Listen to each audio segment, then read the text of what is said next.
जय श्री राम दोस्तों, मैं केशवर पाल आज फिर एक नई वीडियो के साथ आपकी सेवा में उपस्थित।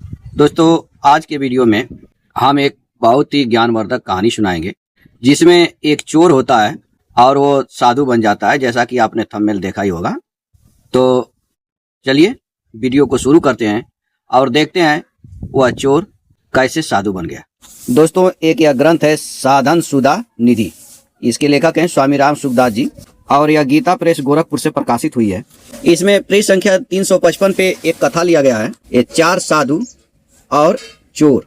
इसमें स्वामी जी लिखते हैं कि 4 साधु थे, वे शहर के पास एक जंगल में रहते थे। उन चारों साधुओं की अपनी अलग अलग एक निष्ठा थी। एक दिन वहां के राजा ने अपनी स्त्री से कहा कि हमें अपने लड़के को अच्छा संत बनाना है, फिर वह चाहे राज करे चाहे साधु बन जाए। रानी बोली कि महाराज, जो संत बनना चाहता है वही संत बन सकता है, दूसरे के बनाने से कैसे बन जाएगा?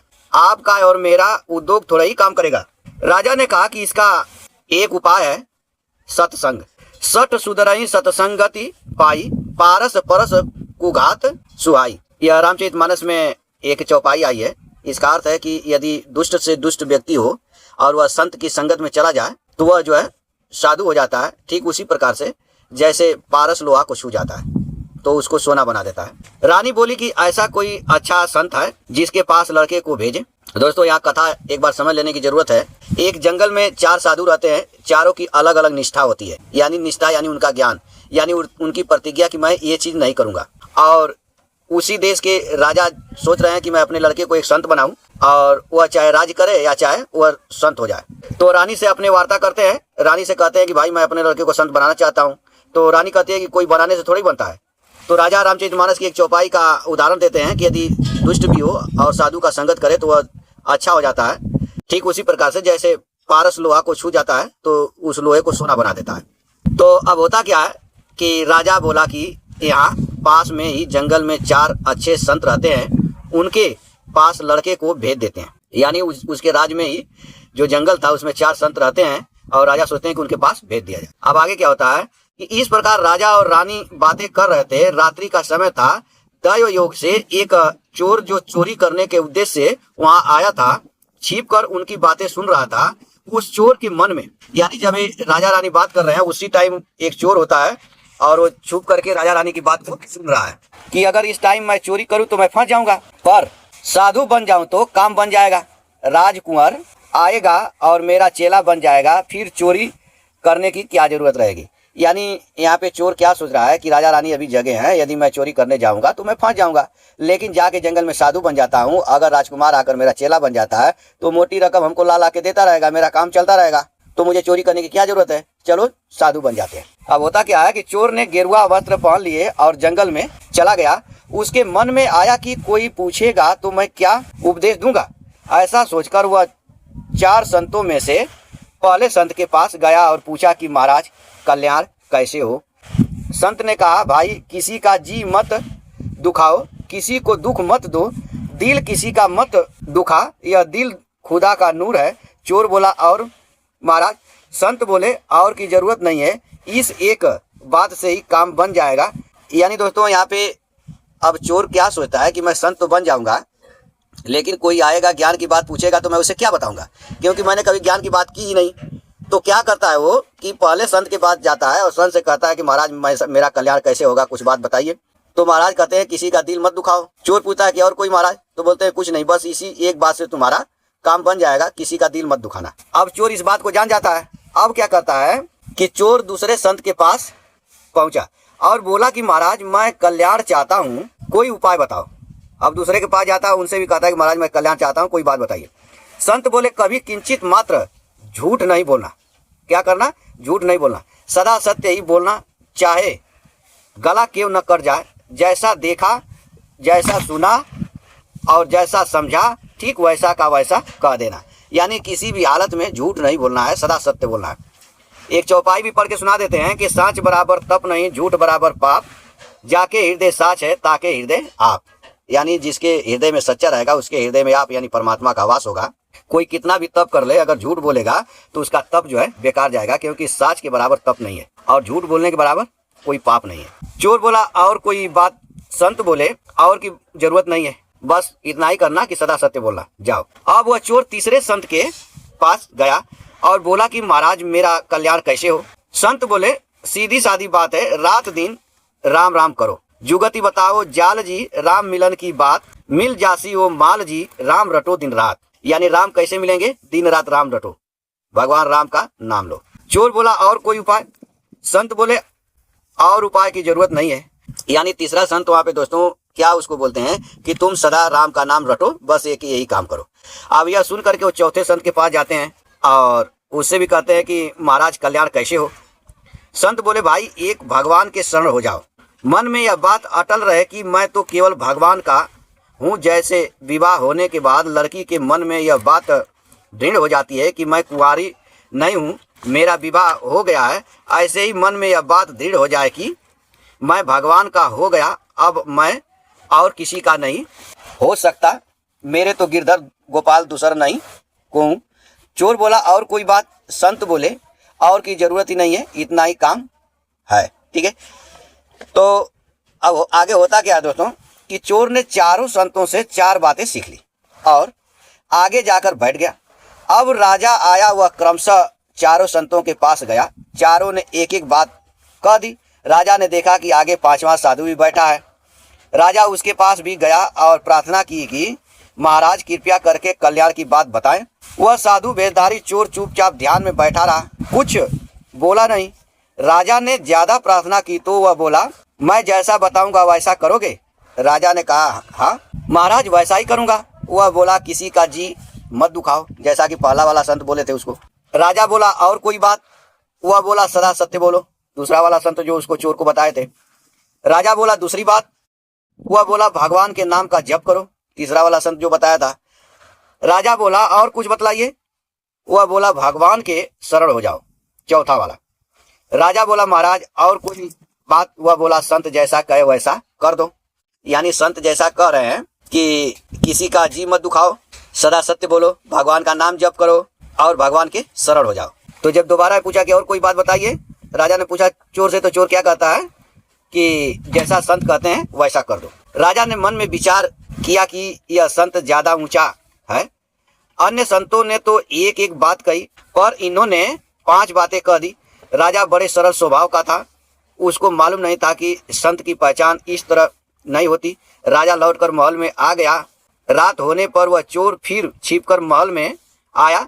जब राजा रानी के पास गया तब वह चोर दरवाजे के पीछे छिपकर उसकी बातें सुनने लगा।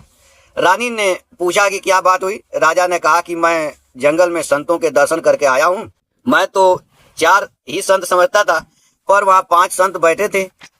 रानी बोली वहां जाकर आपने क्या कहा। राजा बोला कि मैंने भागवत प्राप्ति की बात पूछी तो उनमें से एक संत ने कहा कि किसी का जी मत दुखाओ, दूसरे ने कहा कि सदा सत्य बोलो, तीसरे ने कहा कि नाम जप करो, चौथे ने कहा कि भगवान के शरण हो जाओ। परंतु 5वें संत ने उन चारों संतों की 4 बातें भी बताई और साथ में 5वीं बात यह बताई कि संत की आज्ञा का पालन करो। राजा और रानी दोनों सच्चे और सरल स्वभाव के थे। उन्होंने विचार किया कि वह 5वां संत ठीक है, अपने लड़के को उसी के पास भेजो। उनकी बातों का चोर पर बड़ा असर पड़ा कि अरे मैं तो नकली बात कही। उस पर भी राजा ने श्रद्धा कर ली। अगर सच्ची बात कहूं तो कितनी मौज हो जाए। राजा के सद्भाव के कारण चोर का हृदय बदल गया, वह सच्चा साधु हो गया और जंगल में निकल गया। उसने विचार किया कि 4 बातों का तो मैं ठीक पालन करूंगा, पर 5वीं बात का पालन तब हो जब कोई अच्छा और सच्चा संत मिले। यानी यहाँ पे दोस्तों राजा रानी से क्या कहता है कि मैंने जंगल में गया था तो मैं जानता था कि 4 संत हैं, लेकिन वहां पे गया तो 5 संत मिले। तो 4 संतों ने तो एक एक बात बताई। पहला बोला किसी का जी मत दुखाओ, दूसरा बोला सदा सत्य बोलो, तीसरा बोला कि भगवान के शरण हो जाओ, चौथा बोला कि भगवान का नाम जाप करो, 5वां था वह बोला कि संत की आज्ञा का पालन करो। और ये चारों बातों को ही बताया और इन 4 बातों को भी बताया और बोला कि संत की आज्ञा का पालन करो। तो लगता है कि वो वही सच्चा संत है, तो उसी के पास अब अपने बच्चे को देना चाहिए। इस बात को चोर भी सुन रहा था। अब जब चोर सुना कि मैं तो झूठ बोला फिर भी ये मेरी बात को विश्वास कर गए, यदि मैं इस बात को स्वयं अपना लूं तो फिर तो मौज ही हो जाए। तो अब उसने क्या किया कि 4 बात तो सीख गया था और 5वीं बात था कि संत की आज्ञा का पालन करो। तो अब संत की खोज में वह चोर स्वयं निकल जाता है कि संत कहाँ मिलेंगे। ठीक है, तो अब यहाँ से देखिए, पहले चोर होने से वह चालाक तो था ही, इसलिए हर एक साधु पर उसका विश्वास नहीं बैठता। वह कई साधुओं के पास गया पर किसी पर उनका विश्वास नहीं बैठा। अब अच्छे संत को पाने के लिए उसकी लगन लग गई थी। उसके मन में यह बात थी कि जिसमें मेरा चित्त खींच जाए, मेरा विश्वास हो जाए, उसी को गुरु बनाऊंगा। भगवान ने उसकी सच्ची लगन देखी तो वे संत बनकर उसके सामने आ गए। उनको देखते ही उस पर बड़ा असर पड़ा और वह बोला कि महाराज, मैं आपके शरण हूँ, मेरे को दीक्षा दीजिए, आप जैसा कहेंगे मैं वैसा ही करूंगा। संत रूप में भगवान बोले, जैसा मैं कहूंगा वैसा करेगा क्या? सच्ची बात कहता है ना? वह बोला, हाँ महाराज, बिल्कुल सच्ची बात कहता हूँ। भगवान बोले, तो फिर पहले एक काम करो, पीछे तुम्हें मंत्र देंगे। यानी भगवान यहाँ कहते हैं कि मेरी एक काम करो, इसके बाद मैं तुमको मंत्र देता हूँ। क्या कहते हैं कि तुम यह काम करो कि जो किसी का जी नहीं दुखाता है उसका सिर काट कर लाओ, और जो सत्य बोलता है उसका सिर काट कर लाओ, और जो नाम जप करता है उसका सिर काट कर लाओ, और जो भगवान के शरण है उसका सिर काट कर लाओ। ये 4 सिर काट कर लाओ, तब तुम्हें दीक्षा देंगे। उसने सोचा कि ये चारों तो एक ही जगह बैठे हैं, काम आसानी से बन जाएगा। वह तलवार लेकर भागा गया, पर रास्ते में ही विचार आया कि मैंने यह नियम लिया है कि किसी का जी नहीं दुखाऊंगा, पर जी दुखाना तो दूर रहा, मैं तो गला काटने जा रहा हूँ। उसको विचार हुआ कि यह काम मेरे से नहीं होगा। उसमें सद्बुद्धि पैदा हो गई। वह भागा पीछे आया और भगवान ने पूछा, ले आया क्या? वह बोला, हाँ ले आया हूँ। भगवान बोले, कहाँ है? वह बोला, मेरे एक सिर में 4 बातें हैं। मैं कभी किसी का जी नहीं दुखाता, सदा सत्य बोलता हूँ, नाम जप करता हूँ और भगवान के शरण हूँ। ये 4 बातें मेरे में है, अतः मैं अपना ही सिर काटकर आपको देता हूँ। भगवान ने कहा, बस अब सिर काटने की जरूरत नहीं है, मैं तेरे को दीक्षा देता हूँ। भगवान ने उसको दीक्षा दी और वह अच्छा संत बन गया। इस प्रकार चालाकी से 5 बातें धारण करने से चोर को भगवान मिल गए और वह संत बन गया। अगर कोई सच्चे हृदय से 5 बातों को धारण कर ले तो फिर कहना ही क्या है।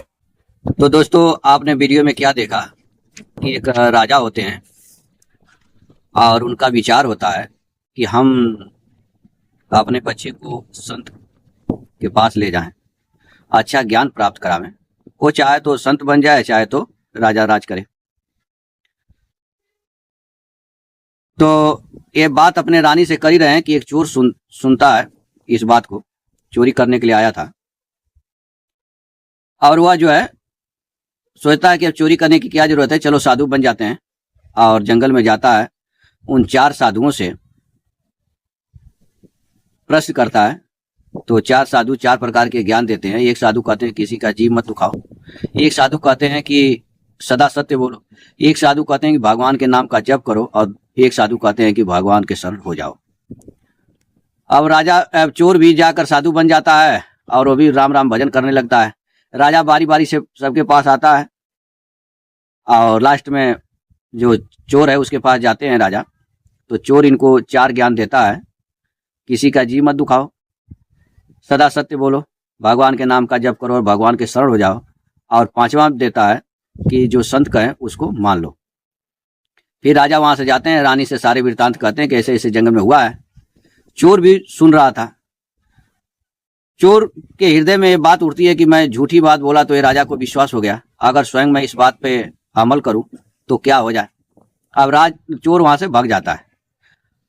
और 5वीं जो बात है कि संत के बातों पे, जो संत कहें उन बातों पे विश्वास करो, ऐसा करो, इस बात की खोज में वो निकल जाता है।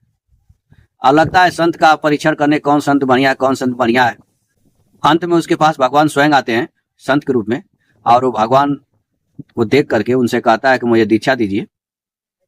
भगवान कहते हैं कि मैं तुम्हें दीक्षा तो दूंगा, लेकिन तुम एक काम करो कि जो किसी का दिल नहीं दुखाता है, जो सदा सत्य बोलता है, जो भगवान का नाम जप करता हो, जो भगवान के शरण हो, उसका मुंडी काट के लाओ। चोर तलवार लेके चल देता है। मुंडी काटने के लिए रास्ते में उसको याद आ जाता है कि मैं तो स्वयं प्रतिज्ञा किया हूं कि किसी का जी नहीं दुखाऊंगा, और मैं चल रहा हूं गला काटने के लिए। तो फिर वापस आता है और भगवान के शरण में हो जाता है, कहता है कि मैं ये काम नहीं कर सकता, और स्वयं मैं झूठ नहीं बोलता हूँ, किसी का जी नहीं दुखाता हूँ, भगवान का जाप करता हूँ, भगवान के ही शरण में हूँ, मैं अपना गला काट के आपको दे देता हूँ।